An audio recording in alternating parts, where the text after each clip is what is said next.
자, 이제 부동산의 개념에 관한 이야기 중에서 조금 전까지는 법률적 개념에 대해서 이야기를 했습니다. 우리 부동산의 개념은 법률적 개념, 경제적 개념, 그리고 기술적 개념, 복합 개념 이렇게 얘기한다는 거죠. 법경기. 그럼 법률적 개념에 대해서 첫 번째 시간에 얘기했으니까 자, 두 번째 시간부터는 경제적 개념부터 이야기를 해보죠.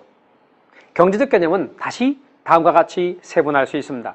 제일 첫 번째는 자산으로서의 부동산, 두 번째는 자본으로서의 부동산, 세 번째는 생산 요소로서의 부동산, 네 번째는 소비재로서의 부동산, 다섯 번째는 상품으로서의 부동산, 다섯 가지로 나눠볼 수 있습니다. 그럼 자산으로서의 부동산의 개념에 대해서 이야기를 해보도록 하죠. 자, 자산의 개념입니다. 우선 자산이란 경제적 가치가 있는 유무형의 재산입니다. 다시 한번요. 자산이란 말뜻 경제적 가치가 있는 유무형의 재산입니다. 그러니까 유형의 또는 무형의 재산. 그러면 예를 들어서 화가가 그린 그림, 화가가 그린 그림 눈에 보이죠? 그리고 경제적 값어치가 있단 말입니다. 그러니까 자산이죠. 그럼 승용차는 자산이죠. 주택은 자산이죠. 자산의 의미를 알아두십시오. 회계학에서 말하는 자산, 자본 플러스 부채 그 얘기를 하는 게 아니고요. 경제적 가치가 있는 유무형의 재산을 일컫는 거예요. 이때 자산으로서의 부동산은 두 가지 의미가 있습니다. 하나는 사용가치로서의 자산성이 있고 또 하나는 교환가치로서의 자산성이 있는데 부동산을 자산으로 이해할 때 사용가치로서의 자산성이란 부동산을 소유와 이용의 대상으로 보는 겁니다. 교환가치로서의 자산성이란 부동산을 거래와 투자의 대상으로 볼 수 있는 것이죠. 그래서 이렇게 사용가치로서의 자산성, 교환가치로서의 자산성 그렇게 합니다. 사실 사용가치와 교환가치라는 용어가 있는데 사용가치란 뭐냐면 사용가치는 있는데 교환가치가 없는 물건의 예를 들어볼까요? 할아버지로부터 아버지가 물려받았고 아버지로부터 내가 물려받아서 운영을 하고 있는 방앗간 여전히 이용은 하고 있어요. 근데 시장에 내다 놓으면 가치는 없어요. 그게 사용가치는 있는 거예요. 근데 교환가치가 없는 거죠. 그러니까 옛날부터 물려받았고 그래서 지금에서 집에서 이용하고 있는 물건들이 있어요. 그런 것들은 시장에 내다 팔면 가치는 없는데 여전히 사용할 수 있는 물건, 사용가치가 있는 거죠. 근데 저 인사동 같은 데 가면 말이죠. 골동품이란 게 있어요. 요거는 교환가치는 있는데 사용가치는 없어요. 그죠? 그러니까 이런 골동품 같은 경우는 지금 교환가치, 거래가 되고 투자의 대상이 돼요. 그러나 그것을 이용할 수는 없으니까 사용가치는 없는 거죠. 일반적인 물건은 사용가치와 교환가치가 다 있는데 주택을 자산으로 본다면 주택은 소유와 이용의 대상으로 봤다면 그건 사용가치 측면이에요. 근데 주택이 거래의 대상이 되고 투자의 대상이 될 수 있다면 그건 교환가치 측면을 강조한 거죠. 이 두 가지의 성격이 다 있다 그런 얘기예요. 두 번째, 자본입니다. 자본으로서의 부동산을 이야기할 때 자본은 실물자본과 화폐자본으로 구분할 수 있는데요. 실물자본이 자본재예요. 화폐자본은 자본금을 말하는 거고요. 그러니까 예를 들어서 이런 거죠. 암으로 이그잼이라고 하는 이그잼 상상회도가 있어요. 그럼 이그잼을 상상회도라고 하는 이 운영을 하기 위해서는 보시죠. 흑판이 있어야 되고요.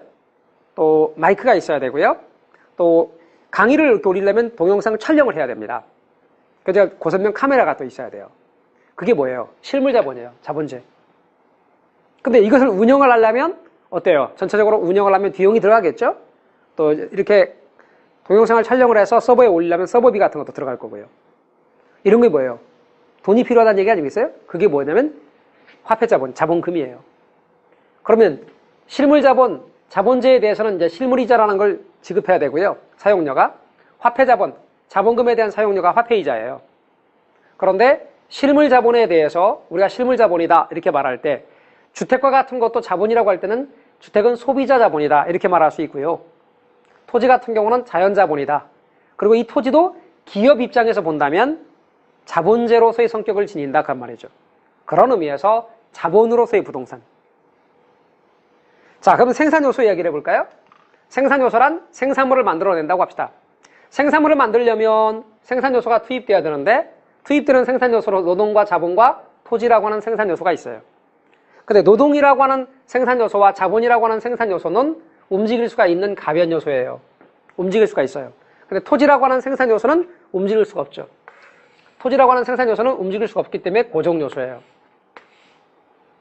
그럼 토지는 왜 움직일 수가 없느냐? 토지는 왜 움직일 수가 없느냐? 부동성이란 토지의 특성을 갖고 있기 때문이죠.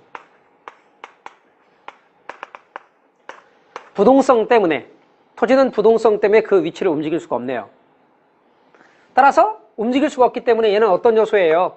수동적이고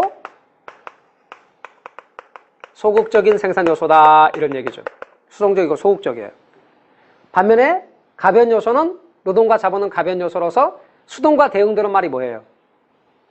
수동과 대응되는 말이 뭐냐고 제가 물었더니요, 어느 학원에서 자동이래요. 자동. 아니고 능동이겠죠? 능동적이고 적극적 생산 요소다, 이렇게 말하면 됩니다. 그래서 노동과 자본은 능동적이고 적극적 생산 요소, 그리고 토지는 수동적이고 소극적 생산 요소다, 이렇게 말할 수 있어요. 생산 요소를 고용했으니 대가를 줘야겠죠? 그러면 생산물을 만들어서 팔면 뭐가 생겨요? 수익이 생겨요. 수익이.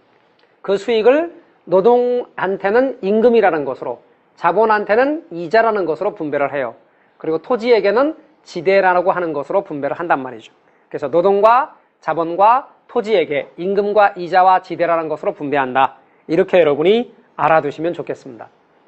토지와 같은 생산 요소는 생산물 만들 때 투입되는 생산 요소가 된다. 부동산, 토지와 같은 부동산은 생산 요소가 될 수도 있다. 그 얘기예요. 소비재 얘기 좀 할까요? 여러분, 생산물이라고 말하면, 생산물 이렇게 말하면 여기 물자가 이렇잖아요. 그러니까 생산물은 유형의 것일까요? 무형의 것일까요? 생산물은 물자가 있다고 해서 유형의 것이라고만 생각하면 안 돼요. 생산물 가운데서 유형의 것을 재화라고 그러고 무형의 것을 서비스라고 그러는 거예요. 눈에 보이는 게 재화, 눈에 보이지 않는 게 서비스. 우리말로 용역이라고 부르는데요, 용역이란 말보다 서비스란 말을 더 많이 써요. 그래서 여러분께서 아시기는 생산물은 재화와 서비스로 구분된다. 그런데 재화는 다시 소비를 위해 만들어져서 소비에 쓰여지는 재화를 소비재라 그러고, 생산을 위해 만들어져서 생산에 쓰여지는 재화를 생산재라 그러거든요. 그러니까 여러분이 지금 강의를 듣기 위해서 모니터 앞에서 만약에 책을 꺼내놓고 그 위에 또 연필까지, 볼펜까지 꺼내서 밑줄까지 긋고 체킹까지 하신다고 치면 그때 그 펜은 뭐예요? 소비자가 되죠. 그죠? 근데 그것을 공부하실 때 사용하시는 것이 아니라 만약에 일하실 때 사용하신다면 생산자가 될 수 있죠. 하나의 물건이 소비자가 될 수도 있고 생산자가 될 수도 있습니다. 근데 주택은 소비재라는 것이죠. 주택은 소비함으로부터 만족을 얻을 수 있으니까 소비자가 된다. 오랫동안 쓸 수 있으니까 내구 소비재, 그렇게 말합니다. 만약에 쓰임의 기간이 짧으면 단용 소비재, 쓰임의 기간이 길면 내구 소비재, 이렇게 말합니다.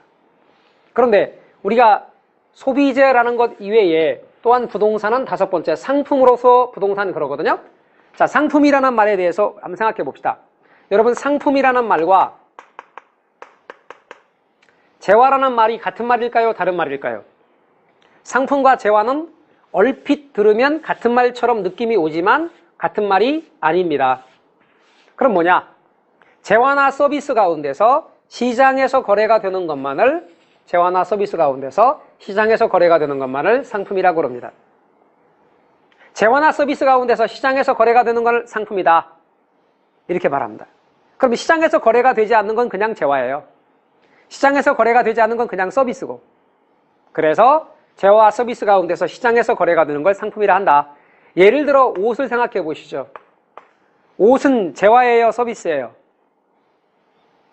옷은 재화죠? 여러분, 눈에 보이는 게 뭐라고 그랬어요? 재화고, 눈에 안 보이는 게 서비스라고 그랬잖아요. 옷이 눈에 보여요, 안 보여요? 보이잖아요. 옷이 눈에 안 보이면 진짜 재밌을 거야. 그죠? 옷 입으나 마나야.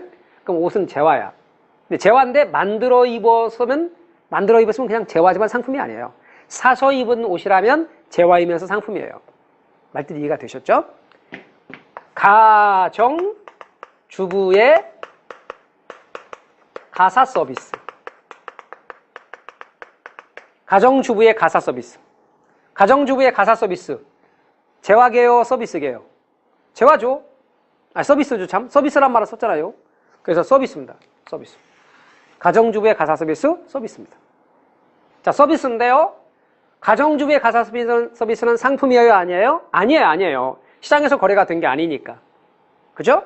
가정주부는 가족을 위해서 봉사한 거죠. 근데 만약에 여기에 글자 하나 뺄까요? 이런 식으로 글자 하나 뺍시다.